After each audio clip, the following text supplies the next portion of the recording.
How has quarantine been, and how has it been on you and your family?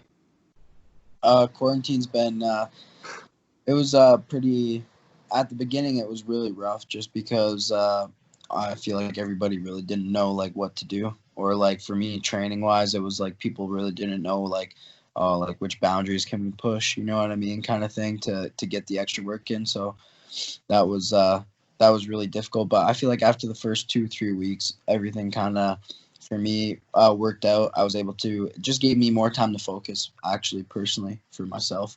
um it gave me just, because with nothing really to do, like especially like there's no, you can't go out, you can't go see people really. It was just like, all right, well, I'm just going to try to get in the best shape I can right now while I have the opportunity. And yeah, that's basically what I tried to do. I'm in Nova Scotia, and we're still pretty much all locked up. Not a whole lot of movement. We can go to regular gyms, but we can't go to like jujitsu or anything like that. What's the status of the gyms there? Are they opened up again or?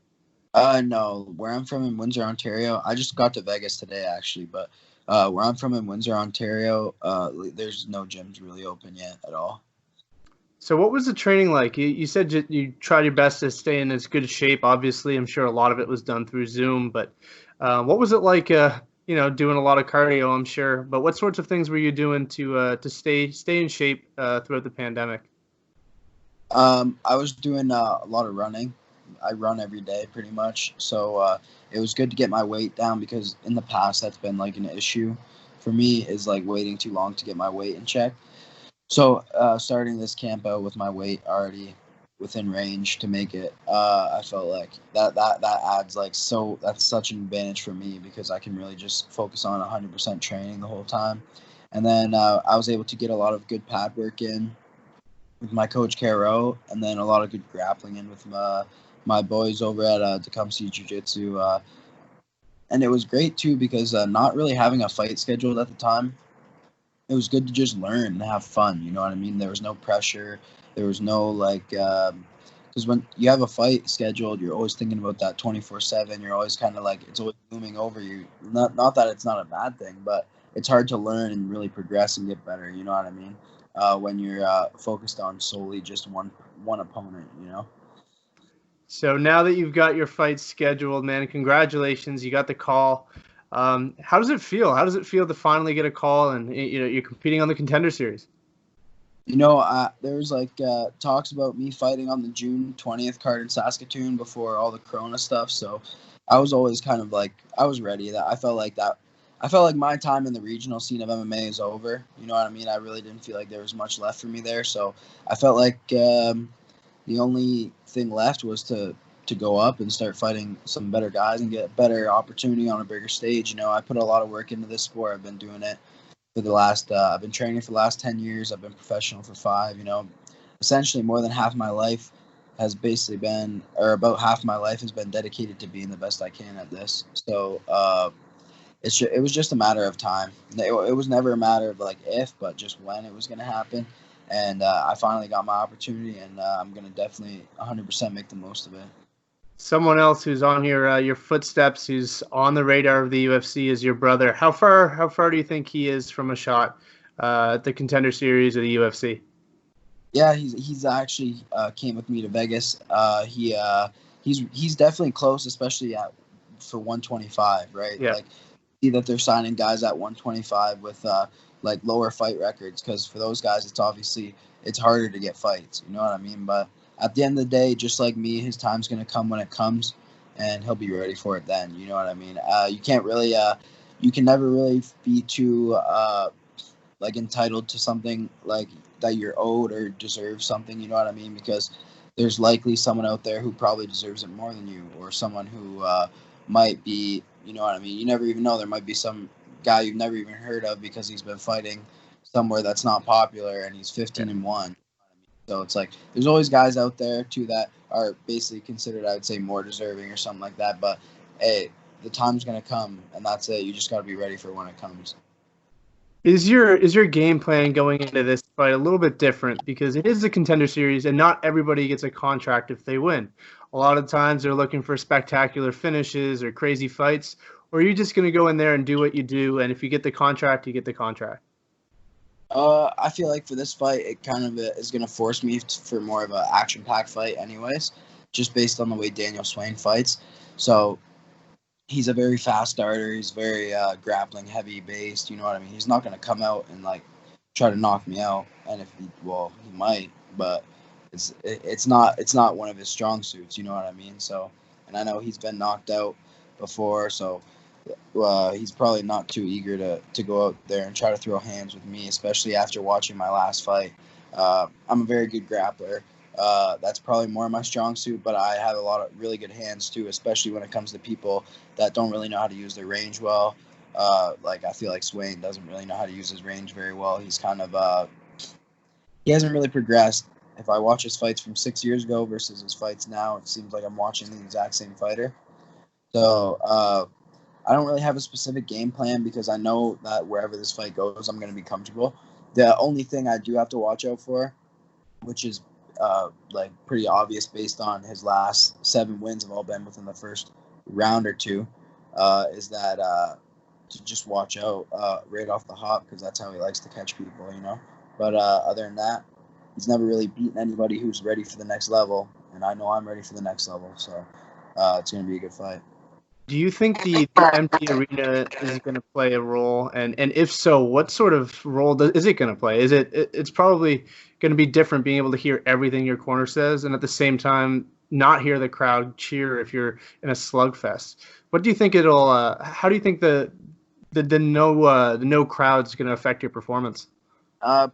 I don't think it's going to be too different for me, honestly. I feel like fighting at home in like a small town, which is what I fought 2 of my last 3 at, was a lot more like pressure because it's like literally anywhere I look outside of the cage, it's like, oh shit, I know who that is. Or I look out the cage, it's like, oh, I know who that is. So for me, it's just I'm gonna be going in there, and it's just me and another guy. You know what I mean? That's it. There's nothing else. There's no crowd.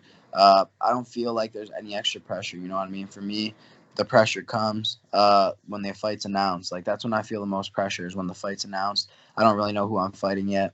I look them up. The harder I train, you know what I mean? I've never really been someone to be like extremely nervous before a fight. So yeah, I think it'll be just business as usual. You did go to decision your last 2 fights. Most of your fights have been stoppages, most of your victories. The last 2 went to decision. Do you think that has something to do with, similar to John Jones, where throughout his career, as he matures, he takes less risks, but he dominates? Do you feel like that's the main reason why, or do you think it was just the level of opposition you were up against? Yeah, I think it was just styles based on my fights because I feel like I've never really changed. I've never really been much of a risky fighter. I've never really been. I feel like I always fight with a pretty high fight IQ, and I don't really like to be the guy who's like trying to go 1-for-1 with anybody. You know what I mean? I'd rather keep my face in check and keep my career long. But with my last 2 fights being decision, my fight against Paris Stanford, I felt like it was kind of me just like I was kind of just resorting to what I was good at a little bit too much there, and I was able to just take him down, hold him down the whole fight, which I could have easily stood with him, but I don't know. I don't know. That fight, I was really disappointed in myself, actually. I was like super upset because I for sure thought I was just going to stand with him the whole time and make it a lot easier on myself. So, but whatever. I ended up going in there and shutting him out. And then with Andrew Cruz, I did everything but finish that guy because he's nails. You know what I mean? That guy was super tough. No matter what I hit him with, I rocked him many times. His ankle was broken. I almost choked him out. Like he just had like he had like so much resilience. You know what I mean? So I'm not too upset about that not going to a finish because at the end of the day, they're both shutouts. That's all that matters to me. Your last time out, you competed for a title. You won, but beneath you in the card was a UFC veteran and one of my favorite fighters, Elias Theodorou. What was it like to be like, wow, I headlined a card with a UFC fighter beneath me? Was it like a little bit of a like rewarding knowing that all your work's paid off? For me, honestly, like the level when it comes to stuff like that doesn't really bother me because at the end of the day, I still have a fight. The only thing I've ever liked about being the main event is that I know when I'm fighting. You know what I mean? I know I'm the last fight. So, but honestly, being the main event, like this is gonna be my first fight well, I don't even know if we're the main event of the card or not yet. I don't know how that card's working out. But if I'm not the main event, it'll be my first fight not as a main event in my last 6 fights or something like that. So it's just weird. That'll be the only difference between my last fights and this one, as far as like who's above me or ahead of me, because the names don't affect me too much. It's whatever, you know what I mean? I train with very high level guys, or I train in the same room as some very high level guys. I'm like kind of past the point of being starstruck, you know? Yeah. You've got 2 titles under your belt. You got a call to the Contender Series. Which of those 3 were you like proudest of? Getting the call, or which of those 2 belts? I feel like my first belt was probably my most like proud moment, just because I know how hard I trained for that, and I know I just knew like the kind of pressure. I went into someone else's hometown, and I just dominated a fight that everybody thought I was gonna just go in there and lose. You know, Contender Series it was awesome. Like the call, but the thing is, the job's not done yet. You know what I mean? It'll be a lot better of a feeling when I win. You know what I mean? But it might be a comparable feeling when I win. But we got to wait till August 11th to feel that. And then PFC was cool, but it just I don't know why the TKO one just felt better. So what you hear a lot of, especially in the United States, is wrestlers getting involved in MMA because of the wrestling background. Canada doesn't have as big of a wrestling thing. Most schools don't even offer it. The schools I went to, anyway, don't offer it. So what was the reason behind you getting into MMA? It's always interesting to hear it from a Canadian perspective, because, I mean, most Americans got involved based on wrestling, but Canadians usually come from a different background. So what got you into it? So basically, my was kind of just showed me the sport as like a fan, and then I was watching as a fan for a long time, and eventually just tried out a class, and then I was always been an athletic kid growing up, trying all the sports in school and everything. You know what I mean? I was pretty competitive, so when I tried out my first kickboxing class, it was like it just gives you a different feeling. You know what I mean? It's just a different. Like the way you look at things, just because it's one-on-one, you know what I mean? It's not a team sport, you know what I mean? Your progress is solely like reflected on you, you know what I mean? It's not really like how you perform isn't based on anybody else. So I didn't really start with wrestling. I started with like kickboxing and MMA, and then when I got to high school, I wrestled to make my MMA better, and then I did okay wrestling in high school, but it definitely like that wrestling, like my MMA base is almost like people think I'm a wrestler through and through, but it's not really like that. I kind of just developed my MMA game to suit that because of my like my body type, and it's also the safest way to play. What do you think it'll take for Canadian MMA to really like blossom and become huge? I mean, you see, like if you look at the UFC roster, it's all pretty much Americans and Brazilians, and now even Russians. What do you think it'll take for Canada to really become a global powerhouse in MMA? Now that George is retired, it seems like there's not as many Canadian figures in the sport. Yeah, I feel it's just like our population size is so small, man, compared to like these other countries, you know. So we're already at a little bit of a disadvantage to compete. And if you look at like the viewership numbers, I remember talking to somebody who works for TSN, and like fight replays get less views than curling. You know what I mean? Like, so Yeah. it's hard for anybody to really like. There's just I wish I knew what it was, but there's just not a lot of interest for fighting in Canada at the moment. You know what I mean? It's gonna have to take a big star like GSP or like myself, you know, to really propel that sport. So I feel like I got a personality, you know what I mean, that could maybe bring Canadian MMA back to the forefront. Yeah, I'm hoping, man. I think what we need now is just getting Canadians in and signed in the UFC, and they can really make an impact. Tristan Connolly, for example, had an incredible performance. Speaking of George, have you ever had a chance to work with him, or even the guys at TriStar? No, I've never really actually gotten a chance to really train at TriStar or work with anybody. Like as far as Canadian gyms, I've done some in Ontario and then out west in Vancouver, where I was just training there actually. What being from Toronto or being from Ontario, what was it like when the Raptors won last year? I was in Halifax and it was crazy here. I can't imagine what it was like there. Yeah, it was actually it was really cool to see like the whole playoff series, how it went, because it was like they were shutting down like where I'm from, Windsor. They were shutting down like the downtown square and putting up big projectors for people to come watch the games. So it was just cool to see like the people come together, you know what I mean, to support their country, because that's basically what it was. It was like a Canada versus U.S. thing, being that it's the only Canadian basketball team that you can support, right? So it turned into more of a Canada versus U.S. and it was awesome to see that, you know. Yeah, it was crazy in Halifax. I mean, it almost seemed like Canada won something, not just the city of Toronto. It was absolutely chaos.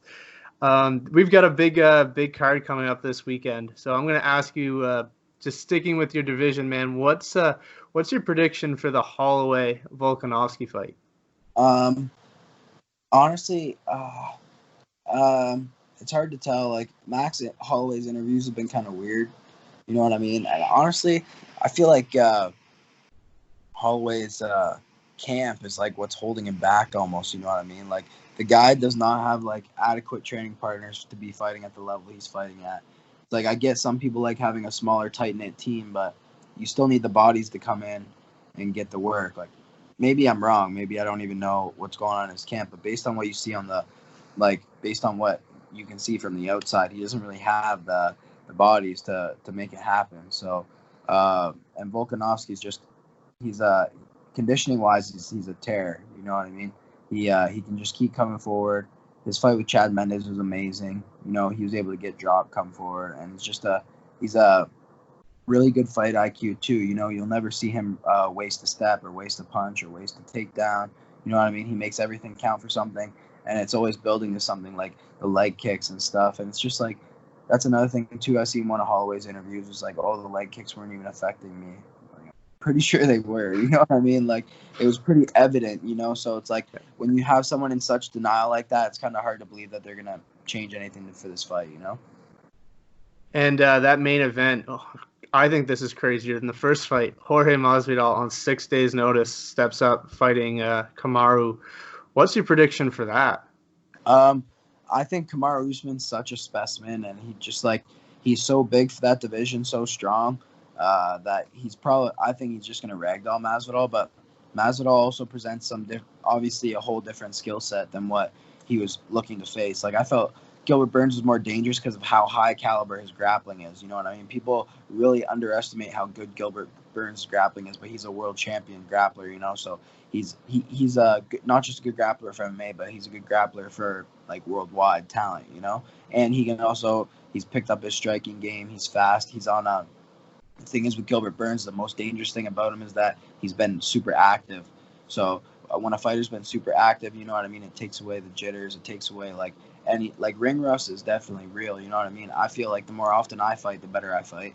So it's just I feel like Gilbert Burns is a harder fight, but Masvidal presents kind of more of questionable, like, oh, what's he going to throw? You know what I mean? He does hit hard, but he's too small. I think he's still a 155 kind of guy. You know what I mean? Like, he's not a 170 that comes in shredded, ripped, and big. You know, he comes in a little bit soft. He's not a Usman or a Kobe. Well, actually, Kobe's pretty small too, but he's not like a Usman or like say a Wonder Boy. You know what I mean? You look at those guys, and those guys are 170s, right? They're huge, and yeah, I just don't think he has the size or the strength or skill set really to pull it off against Usman. And then I'll ask a couple more questions, and I'll let you go back to your Uber Eats. So, what can we expect from you on August 11th? For non-Canadian MMA fans, what can we expect from TJ Laramie on August 11th? Well, I honestly feel like this matchup was tailor-made for me to really show the world what I can do. I'm going to be able to expose this guy basically wherever I want. I don't feel like he's supposed to be a grappler, but I've never once in my career felt in danger on the ground by anybody. I've had a black belt on my back for about a minute in a fight. Didn't feel in danger. You know what I mean? Kind of just rode out the round. I was like, I've never lost to a high level grappler in a fight. I've never really even been taken down unless I was going for a guillotine. You know what I mean? To reverse the position or something like that. So it'll be interesting to see. Like, I've trained with good wrestlers, but I've trained with like good grapplers all the time. You know what I mean? Like, there's just nothing this guy can really present to me that I feel like puts me in danger. My skill set, like everything he does, I do a lot better. You know, so I just feel like I'll be able to put on a super exciting performance, very similar to my last one. He's gonna come out. He's 29 years old. He's a little bit weathered. You know, this is his last shot. If he doesn't make it now, he might not make it. You know, so I expect him to come out like guns blazing, really trying to hurt me. But that's fine. You know what I mean? It's nothing I haven't seen before. It's not like I haven't fought guys that are fast starters before. I beat Jourdain. You know what I mean? It's pretty easy to shut people like that down, and I feel like I'm going to be able to do that. You're 1 month away. You're already in Vegas. What do you do to make sure you do not get COVID-19 ahead of this fight? I definitely won't be going into too many public places, especially without a mask. This is my first time in the U.S. since everything, so it'll be interesting. But I'm definitely going to stick to the training, the UFC PI, stuff like that. So I don't feel like I'm not much of a person to go out and try to like enjoy things because my mind's always on the fight regardless. So it's kind of hard to relax. It's just going to be basically full tilt for the next 5 weeks. All right, man. Wishing you all the best. Canada's behind you, and wishing you all the best next month, man. Stay safe. Don't catch anything, and we'll see you out there on August 11th. Thanks, man. I appreciate it.